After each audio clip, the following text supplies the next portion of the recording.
Caio mandou aqui. Bom dia, analisando as suas aulas, também compreendi que as boas estratégias agregam valor nos resultados do nosso trabalho como contador e exalam confiança com os clientes.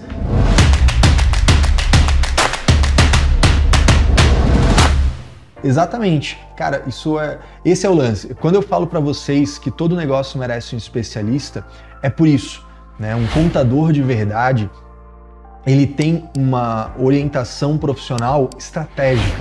Ele não é um contador que está só entregando o relatório que precisa, o documento que precisa, a guia que precisa, o balanço que precisa.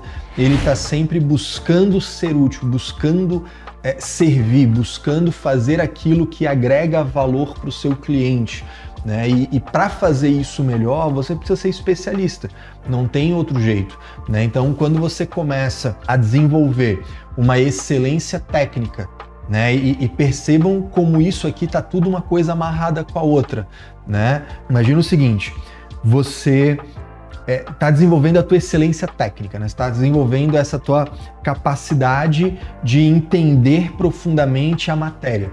Só que isso sozinho não agrega valor. Você, junto com isso, traz uma mentalidade de consultor, né? A mentalidade de pegar assim, cara, diante de um caso prático, diante da realidade, diante de uma situação concreta, o que eu posso fazer aqui pelo meu cliente para ele ter um resultado melhor? O que eu posso fazer pelo meu cliente para ele ter mais segurança? O que eu posso fazer pelo meu cliente para evitar esse risco? Essa mentalidade de consultor que é guarnecida, que é, né, garantida pela excelência técnica, assim, eu tenho que ter os meios de ação para chegar nessa solução.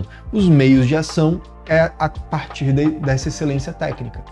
E aí eu consigo desempenhar essa mentalidade consultiva. Se eu tentar ser um consultor sem excelência técnica, eu vou fazer besteira, eu vou ficar, né, jogando confete, vou ficar usando gatilhozinho mental.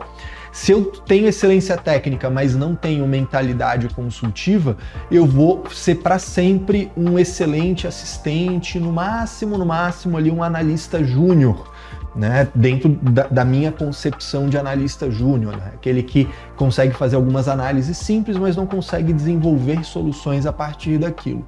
Então, a gente tem essa complementariedade, né? E isso é potencializado quando a gente amadurece enquanto pessoa, né? Uma personalidade madura, um comportamento maduro, ele vai nos direcionar a isso, a ser menos servido e servir mais, servir a nossa comunidade, servir as pessoas ao redor, gerar resultado, né? Buscar a verdade, buscar, né, o bem. No fim das contas, esse é um caminho de desenvolvimento e de amadurecimento pessoal e profissional que potencializa tudo isso. E tudo isso vai trabalhar nessa orientação profissional estratégica. Assim, cara, para eu ser mais excelente tecnicamente, para eu ter um olhar de soluções de consultoria mais apurado, eu preciso focar o meu esforço em coisas específicas. E aí entra a especialização. Então, quando eu falo para vocês, cara, todo negócio merece um especialista, inclusive o seu, é nesse sentido, tá? Então, só para complementar isso que o meu xará colocou aqui, né, ele tá com essa visão muito apurada, é isso mesmo. Essas boas estratégias, elas agregam valor, e para você identificar uma boa estratégia, você tem que articular esses 4 pontos principais que eu falei para você, e repetindo para ser bem didático, né? A excelência técnica, articulada com a mentalidade consultiva, articulada com personalidade e comportamento maduros e articulado com uma orientação profissional estratégica, né? Esses 4 pilares, né, não são exatamente pilares, né, como se fossem pontos cardeais em que você vai se posicionando da forma mais excelente, tá bom? Mas vamos lá que ele colocou uma dúvida aqui, vamos lá. Pois bem, a dúvida que eu tenho é referente a uma estratégia que pensamos em aplicar para a holding que está sendo tributada no lucro real. A holding integralizou participações como sócio ostensivo em uma SCP que tem um objeto social de compra e venda de participações em outras sociedades, na condição de sócia, acionista Beleza. E a SCP, ela foi colocada no lucro presumido. Perfeito. Para quem não domina essa matéria ainda, né, e vale a pena assistir as nossas aulas de SCP dentro da formação, desde 2001, né, por força da Instrução Normativa 31 de 2001, o sócio ostensivo tem um regime tributário, a SCP tem outro, né? Então a gente o fato da holding ser lucro real não exige que a SCP seja do lucro real, tá? Então isso que ele está colocando aqui está perfeito. Então tem uma sócio ostensiva que é uma holding do lucro real, que ela é sócio ostensiva dessa SCP, a SCP é do lucro presumido. Nas aulas você explica que na alienação de participação societária a natureza não permanente no lucro presumido pode deduzir da base de cálculo de PIS e COFINS, mas que para IR e contribuição social o entendimento é de 32%. Isso, infelizmente, essa vem sendo a interpretação da Receita Federal em solução de consulta. Eu pessoalmente não concordo, mas é o entendimento do fisco, ou seja, estamos falando aqui de posição conservadora. A SCP é válida também nessa estratégia para a venda de participação societária, fazendo a tributação no lucro presumido? Já ouvi alguns contadores que estão aplicando percentual de 8%. Você arriscaria ou já fez? Eu mesmo falo desse percentual e dessa possibilidade de risco. Eu mesmo falo nas aulas, né? É que essa matéria não é própria da FCI, né? E talvez aí que esteja a questão, né? Quando a gente fala de participar de outra empresa, a gente sai da FCI e vai para formação em holding, tá? No meu ponto de vista, as duas formações elas são complementares. Quem trabalha com contabilidade imobiliária, com incorporadora, construtora, loteadora, em algum momento vai mexer com holding, tá? É inevitável. E quem mexe com holding, em algum momento vai ter contato com alguém querendo construir, incorporar ou investir numa incorporação, no loteamento e daí por diante. Então essas duas formações, migrar de uma para outra, complementar, na verdade, uma com a outra, é inevitável, né? Isso faz parte. Elas só não são, as duas formações não são uma coisa só, porque ficaria muito grande demais, né? E aí as pessoas, infelizmente, elas não querem algo tão robusto assim. A gente tem que segmentar de acordo com o interesse específico de cada um, tá? Então assim, ó, Caio, eu te diria o seguinte, cara, esse assunto não é do webinário da FCI, tá? É da formação em holding. Só que, cara, eu já tô aqui, eu já tô envolvido com quebra-cabeça, tá? Então eu vou te responder. Tá? Na própria formação em holding, eu falo sobre isso. Participe do evento Mapa da Holding, entre para a formação em holding se você trabalha com isso, que vai fazer toda a diferença para você.